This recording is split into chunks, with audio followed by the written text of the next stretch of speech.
I'm guessing if you're seeing this, you're somewhere between the ages of 35 and 55 and having a bit of a crisis trying to figure out what the fuck you're going to be doing with your life now that so many things have just unraveled. The marriage or relationship you were in that you thought was going to be forever isn't. The kids that you've been raising are actually their own people and they're not your identity.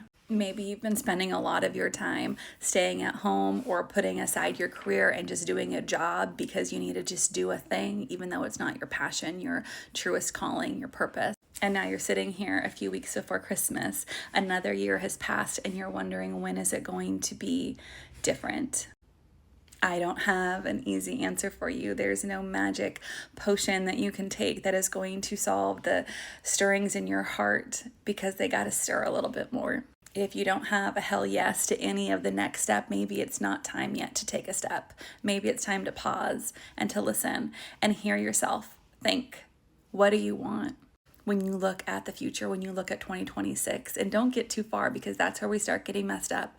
If you look just one step ahead of you and you think, wow, there's a part of my life that just is not at all my story anymore. This part is not working. This is not me. It's time to call it quits on that part.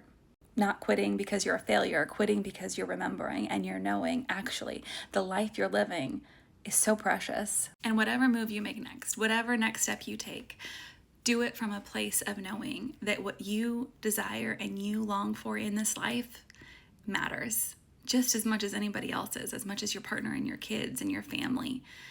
What you need matters. And you've spent enough time of your life, of your story, putting other people's needs first and letting the whisperings of your own soul be quieted. I think it's the season to speak up, to say it out loud, to show up, to say your words, to say your story. I want to hear it. And when you read the comments on posts like these, where we're talking about finally, at long last, remembering that what we need in this beautiful life that we get to live matters, you'll feel remembered, because all these women, they're right in that same space. And as a collective, we're coming to terms with the fact that the needs that we have set aside for so very long are actually the most essential things for all of us, not just ourselves, but the people we love, for all of us to move forward in this life. We get to start showing up as we actually want to, as we need to. And it might look a lot different than how we've been operating up until this point. I love you and I'm proud of you. You're doing good.